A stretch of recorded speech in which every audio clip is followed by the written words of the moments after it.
मेरे UP board के सभी शेर और शेरनियों का एक बार फिर से कंपार्टमेंट एग्जाम यदि आप लोग देने वाले हो मेरे भाई, तो सभी लोगों का ताबड़तोड़ यहाँ पर स्वागत है। और सुन लीजिए छोटा सा वीडियो भैया, इसको बीच में बंद मत करना, फिर बाद में मत करना कि सर जी मेरा पेपर गड़बड़ा गया ये वो, ठीक है ना। तो कहने का मतलब ये है कि पेपर में कुछ ना आए तो क्या करेंगे, 100% मेरे भाई जो है पास होने का ये ट्रिक है, ठीक है। तो मेरे सभी शेर और शेरनियों मैं बता दूँ, आप टेंशन बिल्कुल मत लीजिए, आपका पेपर होने वाला है, लेकिन वहाँ पर जब आप लोगों को कुछ नहीं आएगा तब आप क्या करेंगे, ठीक है ना। तो इसी पर जो आज होगी चर्चा, 5 मिनट के अंदर जो मैं बताऊंगा ताबड़तोड़। देख भाई, सबसे पहली बात कि आप लोग क्या करोगे यहाँ पर, ठीक है। जो क्वेश्चन आपको आएगा, जो क्वेश्चन मेरे भाई आपको आएगा, पहले उसको टच करेंगे, ठीक है ना। मतलब स्टार्ट कहाँ से करें, बच्चा कंफ्यूज होता है सर जी स्टार्ट कहाँ से करें, ठीक है ना। स्टार्ट वाली प्रॉब्लम होती है, ठीक है ना। तो देख भाई, तो मैं तो यही कहूँगा कि सबसे पहली बात कि लॉन्ग टाइप वाले जो क्वेश्चन हैं, ठीक है ना, यदि आप लोग मैथ दे रहे हो तो भी, और यदि फिजिक्स दे रहे हो या जो भी मेरे भाई, तो लॉन्ग टाइप में जा कर के अपने पेपर के पिछवाड़े जब देखोगे तो 2-3 क्वेश्चन आपके होते हैं, उन क्वेश्चनों में से देखिए कि उसमें से मुझे कितना आ रहा है, उसको एकदम सुंदर राइटिंग में अच्छे से बना करके भैया उसका जब मतलब वहाँ पर जवाब लिखने का प्रयास करिए।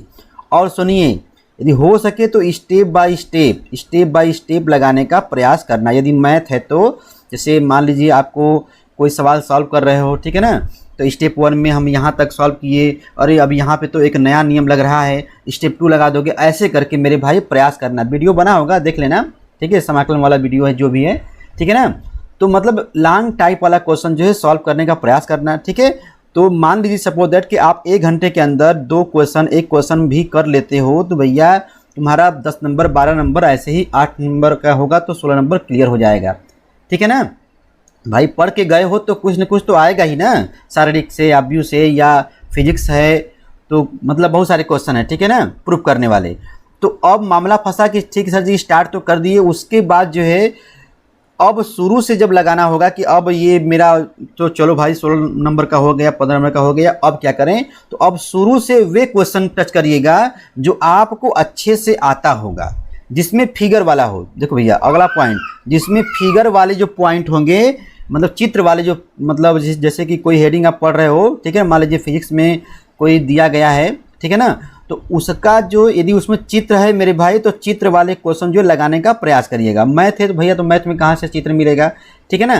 अच्छा चलो ठीक है, उसके बाद आप क्या करेंगे, सर जी चलिए सर जी मान लीजिए 1.5 घंटा हमारा बीत गया, हम सारा क्वेश्चन जो सॉल्व कर दिए, हम देख रहे हैं तो 30 नंबर तक हम जो पहुँच जा रहे हैं, 20 नंबर तक पहुँच जा रहे हैं, कुछ बच्चे जो 40-50 पहुँच जाएंगे, ठीक है ना।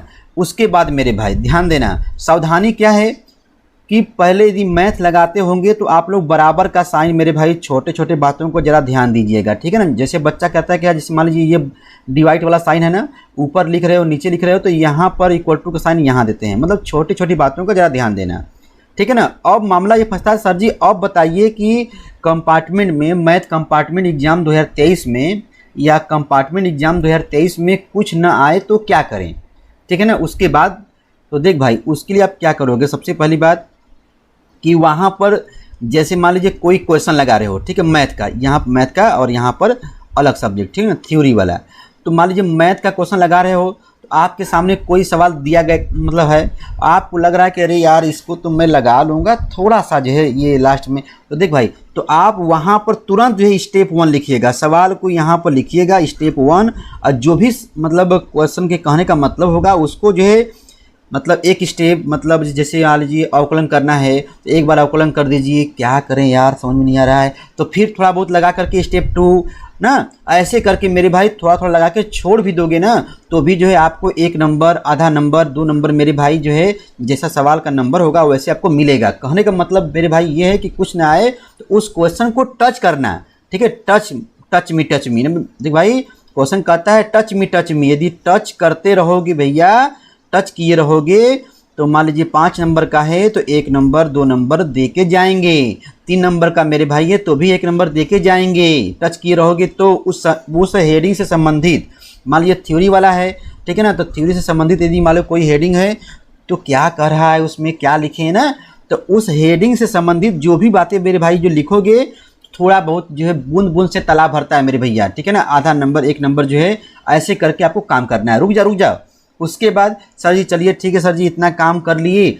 अब देखिए ये मत लिखिएगा कि जो है कि पूछा है कुछ और, एकदम घुमा फिरा के उसको लिख रहे हैं बाबा आदम के ज़माने वाली बात ये वो। तो भैया वहाँ पे एग्जामिनर जो चिढ़ता है कि देखो क्या लिखा है, ठीक है ना। तो मतलब उस भाषा में जवाब दीजिएगा जिस भाषा में वो समझना चाहता है, ठीक है ना। साइंस का पेपर दे रहे हो मेरे भाई तो फिजिक्स का दे रहे हो तो फिजिक्स के भाषा में लिखिएगा, ठीक है ना।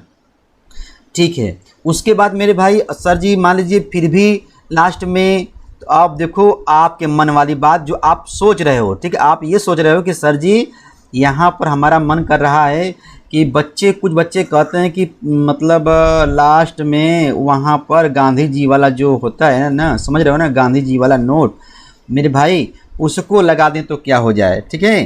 तो देख भाई पैसा, अब बात करते हैं भैया कुछ ना आए तो क्या करें, तो कुछ बच्चे ये भी करेंगे कि उसमें पैसा लगा देते हैं भाई देख भैया। तो पहली बात कि ये अच्छी बात नहीं है, लेकिन बच्चों का मन है भाई, इनको कौन रोक सकता है।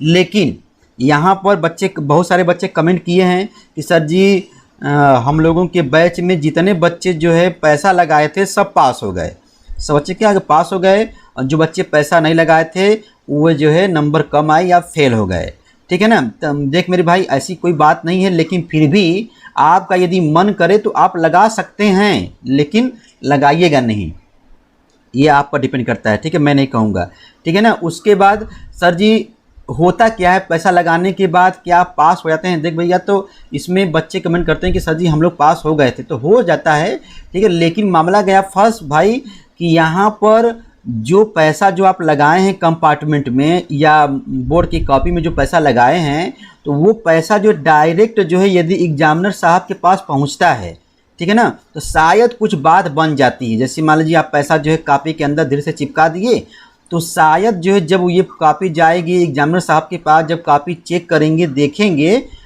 ठीक है ना, तो यदि उनके पास पहुंचता है उनके मन में कुछ दया आएगी कि चलो भाई लड़का जो है 30 नंबर पा गया है, 3-4 नंबर से फेल हो रहा है, तो कुछ थोड़ा बहुत कर देते हैं, ठीक है ना। लेकिन मेरे भाई अब यदि लड़का जो बिल्कुल लिखा ही नहीं है, देखो तो एग्जामिनर साहब किसको पास करेंगे, जो लड़का लिखा है। भाई लिखे रहोगे तब ना जो वहाँ पर 1 नंबर 2 नंबर आधा नंबर करके पास करेंगे, तो आपको लिखना पड़ेगा, ठीक है ना। कुछ जो उस हेडिंग से संबंधित लिखे रहोगे, और ये जो गांधी जी वाला जो मेरे भाई जो नोट है वो भी थोड़ा बहुत लगाए रहोगे, तो शायद ये काम बन सकती है, ठीक है ना। अब सोचो कि तुम कॉपी जो पूरा सादा कर दो, प्लेन कर दो, थोड़ा बहुत लिख दो, ये वो मतलब सीता, ये मतलब तमाम सारी बातें जो है इधर के बाद उधर, तो मेरे भाई जो यहाँ पर तब मुश्किल पड़ जाएगा, ठीक है ना।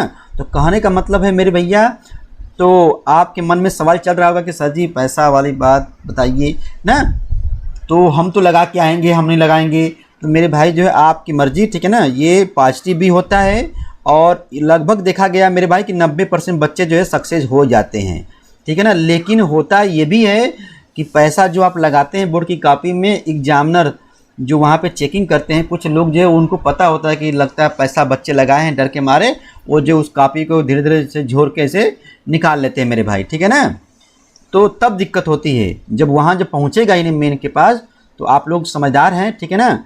तो कहने का मतलब मेरे भाई बात ये, हाँ शुद्ध राइटिंग थोड़ा सा अच्छे से बनाना, ठीक है मेरे भाई, ठीक है। माना कि आपको नहीं कुछ आ रहा है, ठीक है ना, लेकिन जो है आप वहाँ पर कुछ क्वेश्चन जो कर चुके रहोगे, लेकिन शुद्ध राइटिंग जो लिखे रहोगे एग्जामिनर को, हाँ बच्चा पढ़ने में ठीक है।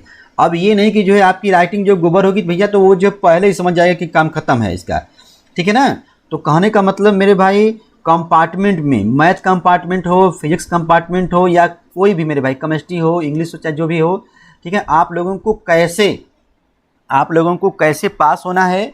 तो यहाँ पर मेरे यूपी बोर्ड के सभी शेरों शेरनियों, बात समझ रहे हो ना। कंपार्टमेंट में पैसा लगाना है मेरे भाई, तो पेपर के कॉपी के अंदर लगाने का मन होगा तो लगा देना, ठीक है ना। लेकिन मेरे भाई ज़रा ध्यान देना, ठीक है ना, वहाँ पर कुछ भी होता है, ठीक है। तो बस इतना ही मैं ये कहूँगा कि जो है कंपार्टमेंट में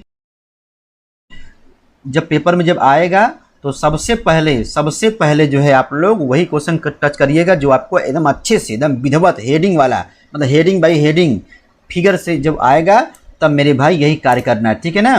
पास होने का ट्रिक है मेरे भाई, कुछ ना आए तो फिर वही जो गांधी जी वाला है, बात समझ रहे हो ना भाई, मैं अपने मुंह से कैसे कहूँ बताओ, ठीक है ना। तो आप लोग समझदार हैं, फिर मिलेंगे अगले वीडियो में। कोई बात होगा मेरे कमेंट कर देना, बाकी आप समझदार हैं। धन्यवाद।